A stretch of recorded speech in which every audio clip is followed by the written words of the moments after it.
একটা রাস্তা এখানে তৈরি হয়, এবং এখন তো দেখতেই পাচ্ছ জার্নিটা অনেক স্মুথ হয়ে গেছে এত কিছুর পরে। Step should be always be taken, তাহলেই তো কিছুটা ঠিক হবে না।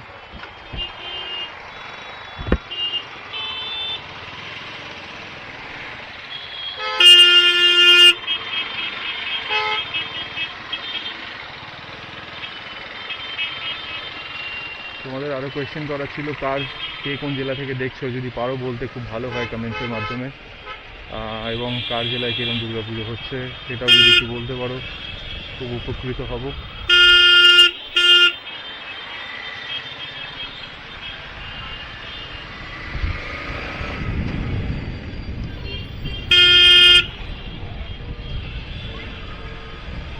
আমি যে বন্ধুটার বাড়ি এখন যাচ্ছি, বাড়ি চেঞ্জ হয়ে গেছে, মধ্যমগ্রামে আগেও থাকতো, বাট এখন চেঞ্জ হয়ে গেছে মধ্যমগ্রামে অন্য জায়গায়।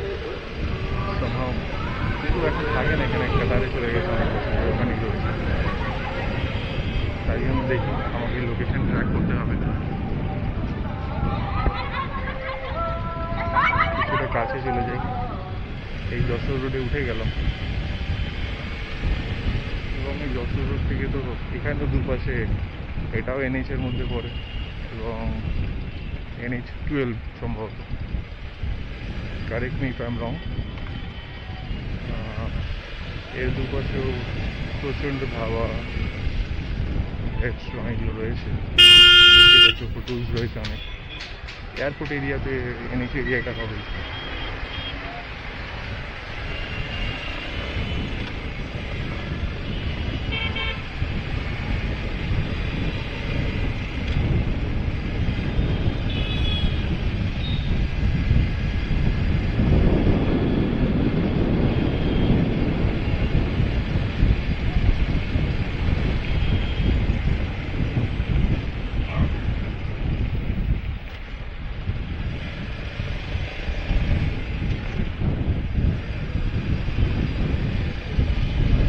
রাস্তাটা একসময় খুবই জঘন্য অবস্থা ছিল,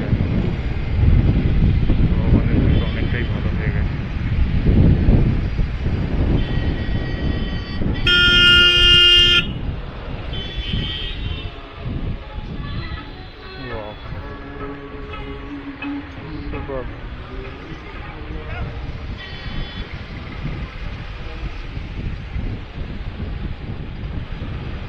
কি সুন্দর লাইটিংসগুলো রয়েছে, এগুলোই দেখার।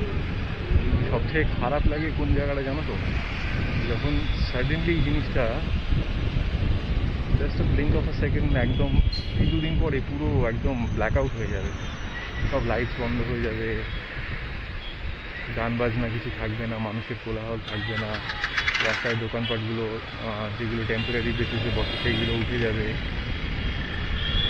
এত যানজটের কোলাহল থাকবে না, মানে একটা শ্মশানটাই পরিণত হয়ে যায়। সেই দুটো দিন খুব খারাপ লাগে, খুব খারাপ লাগে। আমারও স্পেশালি খারাপ লাগার অনেক জায়গা রয়েছে, কারণ আমার বাবা আমার সাথে নিয়ে 10 বছর প্রায় হয়ে গেল, সেখানে একটা মিসিং পয়েন্ট রয়েছে আমার। প্লাস এই প্রত্যেক বছর ছোটোবেলা থেকে এই জিনিসটা খুব ফিল করি, পুজোর চলে যাওয়ার 1-2 দিন পরটা খুব ফাঁকা ফাঁকা লাগে মন থেকে। তারপরে আবার কিছুদিন যেতে না যেতে কালী পুজো আছে, সেটা আবার 2 দিন হবে, আবার তারপরে হ্যাঁ, এটাও ঠিক যে একটা জিনিস তো আর কন্টিনিউ করতে পারে না, সেটা যদি এরম উৎসব যদি 365 দিন চলে, তো সেইটার আর কোনো ভ্যালু থাকবে না, মানুষের ভ্যালু দেবে না। সেই কারণেই মানুষ এত ঘোরার জন্য পাগল। সবাই বলে যে কেন উৎসবে সামিল, অনেক কিছু করা উচিত ছিল। এর মাঝে জানি যে রাইট সাইড হচ্ছে পুরোটা এয়ারপোর্ট, এটা এখন এয়ারপোর্টের 2 নম্বর গেট ক্রস করছি।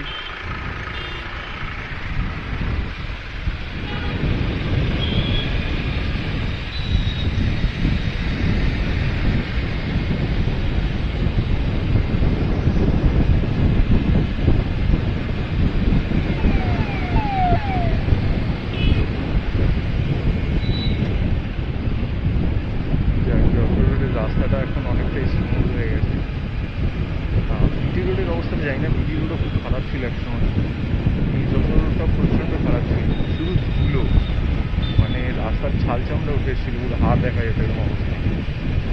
সেই তুলনাতে এখন খুবই ভালো হয়েছে। এয়ারপোর্টের টাওয়ার,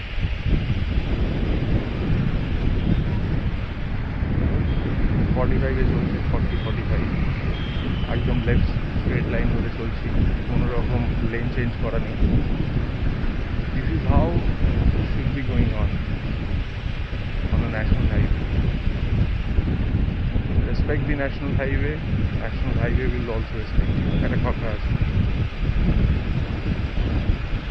চালানোর এক্সপিরিয়েন্সটা নিজেকেই করতে হবে, সেটাও এদের সাথে সাথে আসে। আমি কিন্তু এখনও বাইকে খুব একটা বড় ট্রাভেল করি, তাও এগুলো জানি, কারণ আমার অনেক বন্ধুবান্ধবরা, আমার নিজের স্যার আছে, বাইরে বাইরে ট্যুর করে। কিছুদিন আগে ফিটনেস ক্রিটিক্যাল গেছিলেন, পরশুদিনই মনে হয়, তার সাথে কথা হচ্ছে। সবার থেকে এগুলো এক্সপিরিয়েন্স গ্যাদার করি। ছ্যাবলামো করে রাস্তায় স্পেশালি বাইক চালানো একদমই ঠিক না। এখানে you don't have any protection, right? তো এখান থেকে এয়ারপোর্টের ভিউটাও দেখা যাচ্ছে, কত সুন্দর একটা ফাঁকা জায়গা। Wow, just wow.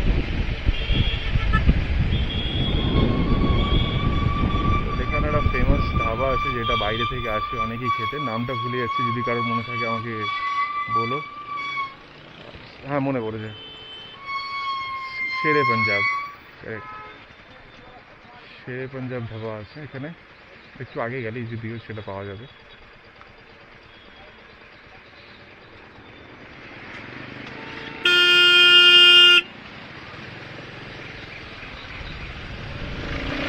এই পুজোর সময় তো ভালো ভিড় হয়, অনেক দূর থেকে লোকে আসে। আর তার যেটা কথা থাকে,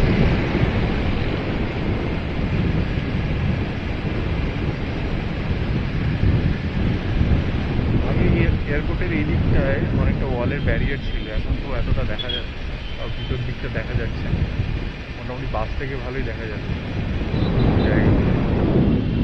একটা এটা কিন্তু খাবারের দোকান, কটা চাই, you just name it, they are just having it. দাদা কা dhaba, continuous dhaba and bars এখানে ভর্তি।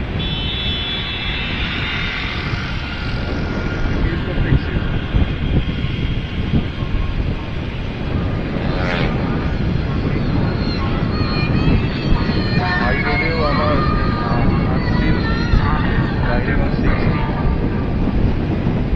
or maybe less sometimes. তাছাড়া সেট করে নেওয়া উচিত, after all we are also having our families, right? তো ভ্যালু করো ইচ অ্যান্ড এভরি জিনিসকে, যেটা করা উচিত।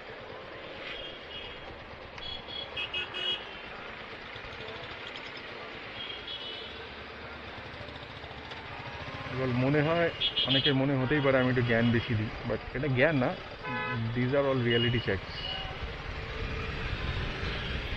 অ্যান্ড আমি একটু অ্যাওয়ারনেসে বেশি বিশ্বাস করি।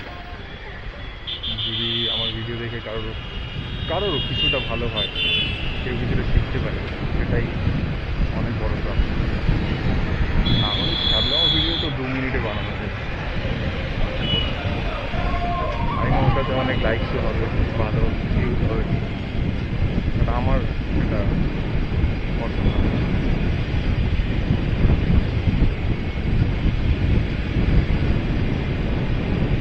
আজকে যাই না, ক্যামেরা একটাই ব্যাটারি নিয়ে বেরিয়েছি, ক্যামেরাকে নিয়ে বেরোয়নি, কতক্ষণ অবধি সাত যায় দেখি।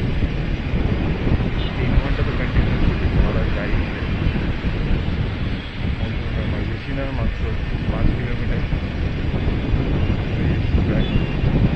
দেখেন, আমি বহু বছর আগে এই জায়গাটা মনে করছি এটা বেরিয়েছিলাম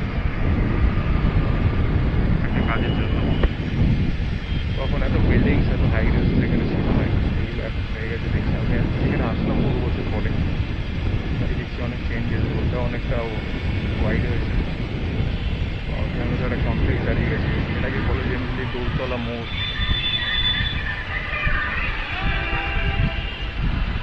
এত বড় কমপ্লেক্স দাঁড়িয়ে গেছে, অনেক সুন্দর।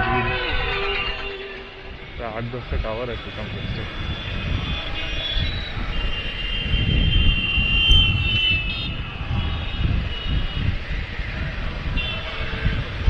কলকাতার আউটস্কার্ট এখন পুরো লাক্সারি হয়ে গেছে, লাক্সারি। এগুলো এখন একসময় কিছুই ছিল না আগে, এখন তো এভরিথিং হ্যাজ চেঞ্জ।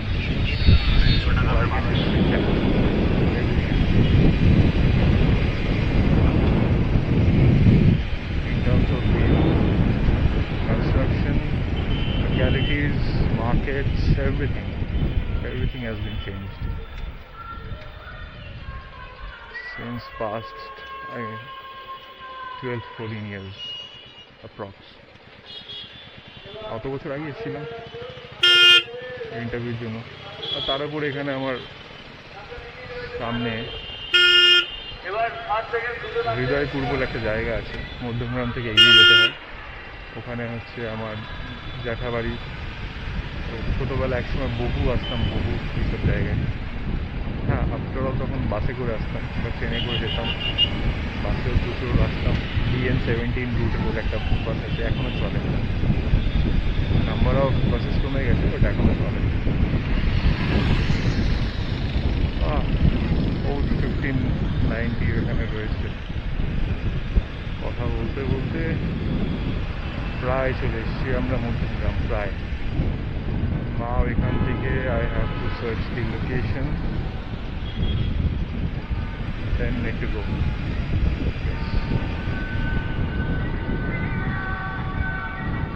এখানে অপারেশন সবগুলো প্রচুর। দেখাচ্ছে এখান থেকে লেফট, চৌমাথার মোড় বলে, আমি এখানে চলে এসেছি মধ্যমগ্রামে।